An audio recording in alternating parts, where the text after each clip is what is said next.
The World Economic Forum's special meeting in Riyadh began on Sunday amidst global concerns including the Gaza conflict, energy transitions and geopolitical tensions.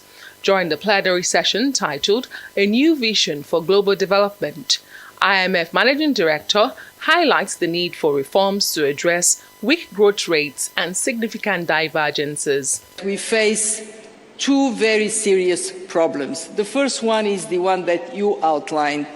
Growth, yes, 3.2% for this year, but really weak by historical standards.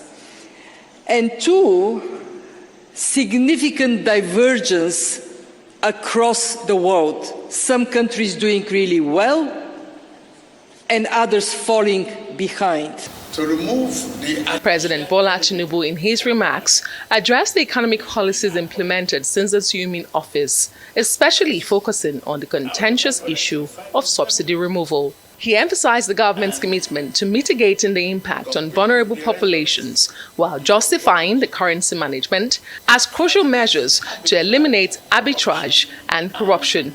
There's no doubt that it was a necessary action for my country not to go bankrupt.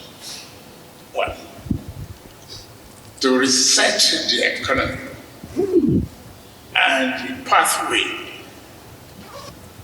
to growth. It is going to be difficult, but the hallmark of leadership is taking difficult decisions at a time it ought to be taken decisively. We were able to manage that and partition the economic drawback and the fallout of the subsidy removal. Equally, it engendered transparency, accountability, and physical discipline for the country. In discussing global cooperation, President Tinubu stresses the importance of inclusivity in capital formation, just as his Rwandan counterpart criticizes what he calls the hypocrisy of the developed countries, while urging Africa to avoid a victim mentality. Capital formation that is necessary to drive the economy, like agriculture, food security, innovation, technology advancement, must be an inclusive program of the entire world. No one should be left behind. The inclusiveness that we are talking about and collaboration that brings different entities of the world together. So for that, we must be able to call out hypocrisy for whenever we see it. And it is there because we keep talking about North-South divide or other divides, but we don't find easily and quickly the solution to that. Yet we can. We know that we can do that. Now, two things have to happen. The rest of the world have got to see that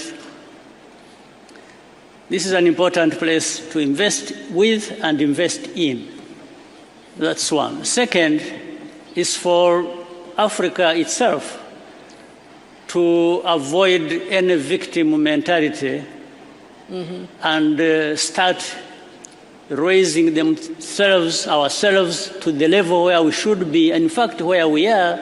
Is there any way we can see a stabilization in your surroundings in the years to come, or does it look very, very grim? Thank you very much. We are encouraging the entire world to pay attention to Sahel and the countries around us and ECOWAS. As the chairman of the ECOWAS, I've wielded a big influence of Nigeria to discourage unconstitutional change of government. That is stabilizing. Equally, we have eased the sanctions. We need to trade with one another, not fight each other. It is very, very necessary.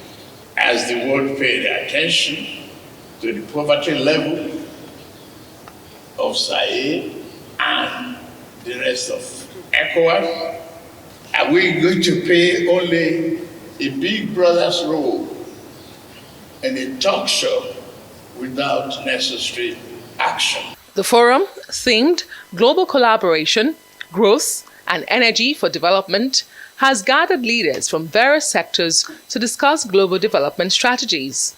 Adesua Omoruan, Arise News.